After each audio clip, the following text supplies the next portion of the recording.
الحمدللہ رب العالمین والصلاة والسلام علی سید الانبیاء والمرسلین وعلی سائر صحابۃ والتابعین اما بعد قال اللہ تبارک و تعالی فی کتابہ الکریم اقرأ بسم ربک الذی خلق۔ جہاں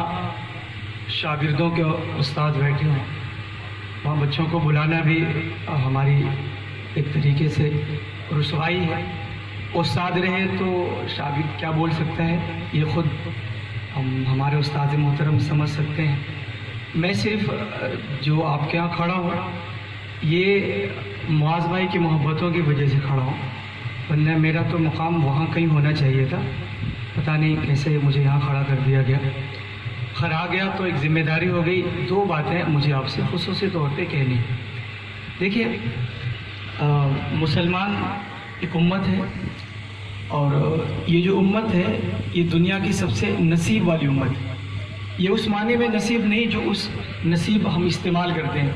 مسلمان بہت خوش نصیب ہیں، وہ اللہ کے رسول کی امت ہیں وغیرہ وغیرہ بہت ساری چیزیں۔ اس وقت جو دنیا کا نصیب ہے علم کے تعلق سے، جو دنیا کا مقدر لکھا جاتا ہے علم کے بارے میں، وہ یہی ہے کہ جس قوم کے پاس علم ہوگا اس قوم کے پاس دنیا ہوگی،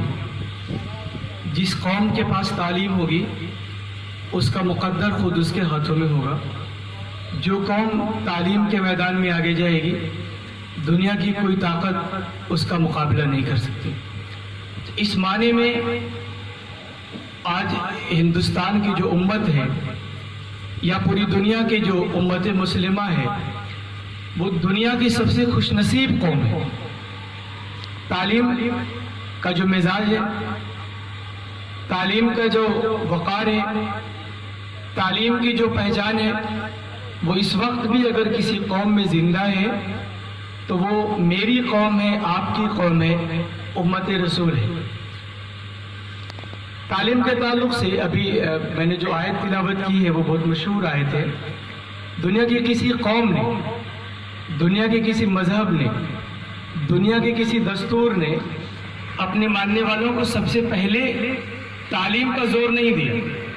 لیکن یہ قرآن ہے، یہ آپ کا نصیب ہے، یہ امت اس معاملے میں خوش نصیب ہے کہ قرآن کی جو سب سے پہلی تعلیم ہے اپنے ماننے والوں کو، رب کی جو سب سے پہلی تلقین ہے اپنے بندوں کو، وہ تعلیم کے تعلق سے۔ تو اس وقت کے دنیا تعلیم کی دنیا ہے، علم کی دنیا ہے، تو اس معاملے میں ہم نصیب والی قوم ہیں کہ اللہ رب العالمین نے ہمیں سب سے پہلے جس بات پہ زور دیا وہ تعلیم پہ زور دیا۔ دوسری بات، تعلیم کے تعلق سے جب ہمارے سامنے باتیں ہوتی ہیں تو دو نظریات عموماً ہمارے یہاں کھل کے آتے ہیں۔ ایک دینی تعلیم کی بات ہوتی ہے اور ایک دنیاوی تعلیم کی بات ہوتی ہے۔ قرآن پاک نے جو الفاظ استعمال کیا وہ بڑا اہم ہے۔ اقرأ بسم ربک الذی خلق، پڑھنا ہے لیکن وہ تعلیم جس میں رب کا نام شامل ہو،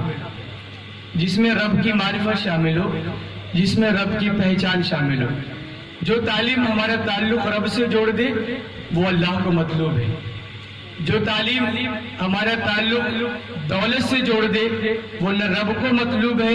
اور نہ دنیا والوں کے لیے فائدہ مند ہے۔ ایک طالب علم ہے، تعلیم کی اہمیت کو جانتا ہے،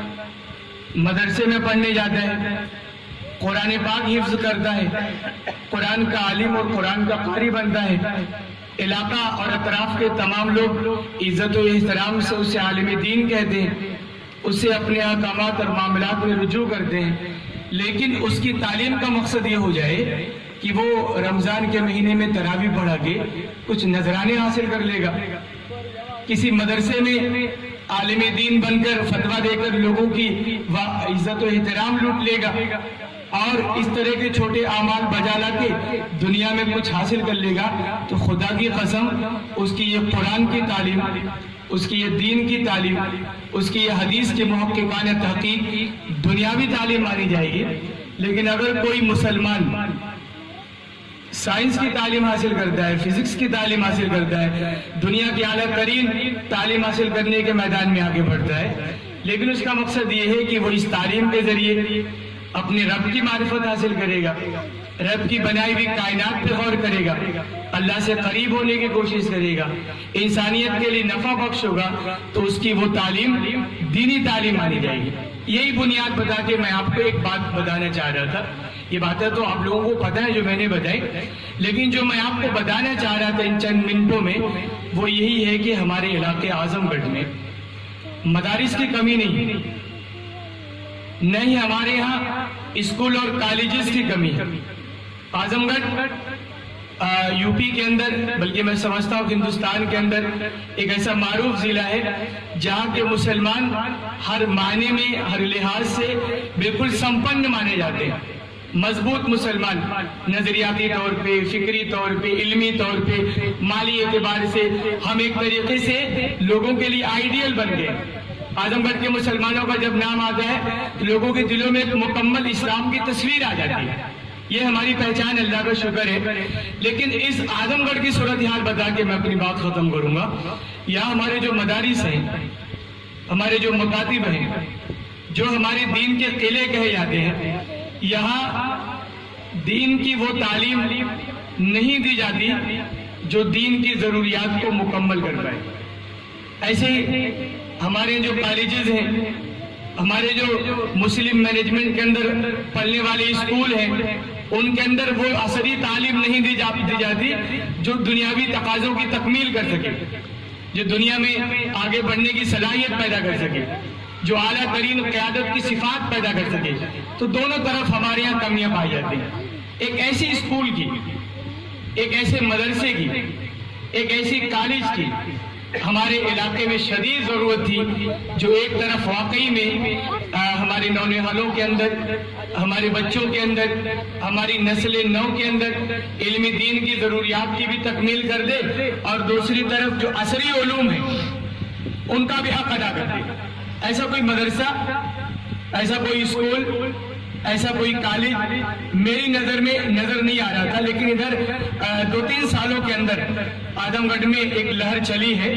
ایسے مدارس کی، ایسے مکاتب کی اور ایسے اسکول کھلنے کی جہاں اس نظریات کے ساتھ کام کرنے کے لیے لوگ آگے بڑھ رہے ہیں۔ ایک اللہ کا شکر ہے اس طرح کے مدارس اور اس طرح کے اسکول کھولنے والوں میں ہم مزاج، ہم نصاب اور ہم فکر ساتھی شامل ہیں۔ اس اسکول کو مینیج کرنے میں جس ساتھی کا ہاتھ ہے، مجھے اس کا تعارف بھی کرانے کی ضرورت نہیں ہے، جس نظریے کے ساتھ انہوں نے اسکول شروع کیا، میرا ماننا یہ ہے کہ اسکول ایک اسکول نہیں ہے، یہ ایک مدرسہ بھی ہے، یہ ایک مکتب بھی ہے، آگے چل کر ایک بہترین کالج بھی بن سکتا ہے، یہ ہماری ان تمام ضروریات کی تکمیل کر سکتا ہے جو اس وقت امت کی ضرورت ہے۔ ایک آخری بات جو میں آپ سے بتانا چاہ رہا تھا وہ یہ ہے کہ تعلیم چاہے کسی بھی نوعیت کی ہو، چاہے کسی بھی لحاظ کی ہو، تعلیم ہمیں ہمارے رب سے تعلق جوڑ دے، یہ ہمارے لیے اہم ہے، یہ ہمارے لیے کافی ہے۔ تو اللہ سے دعا ہے کہ ان معزز ترین علماء کرام اور رفقائے اعظام کی موجودگی میں، آپ تمام لوگوں کی موجودگی میں اس اسکول کا جو افتتاح ہونے جا رہا ہے، اللہ اس کو خیر و برکت کا ذریعہ بنائے اور دامے درمے سخنے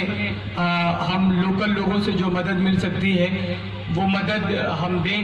اور اس اسکول کو تو میں سمجھتا ہوں کہ کسی ایسی جگہ ہونا چاہیے تھا جہاں بڑا علاقہ اس سے مستفید ہو، لیکن یہ شکوہ میں یہاں کی مینجمنٹ سے نہیں کر سکتا۔ میں کہہ سکتا ہوں کہ ان کی صلاحیت، ان کی توجہ اس گاؤں کے لیے تھی، تو اس گاؤں کا نصیب اچھا ہے کہ اس گاؤں میں ایسے لوگ موجود ہیں جنہوں نے اپنے گاؤں کے بارے میں سوچا۔ میرا نصیب میرے گاؤں کے ساتھ جڑا ہے تو میں اپنے گاؤں کے بارے میں سوچوں، تو جس کی جو کیپیسٹی ہے اس کیپیسٹی کے اندر ایسے ادارے اور ایسے اسکول ہر گاؤں میں، ہر گلی میں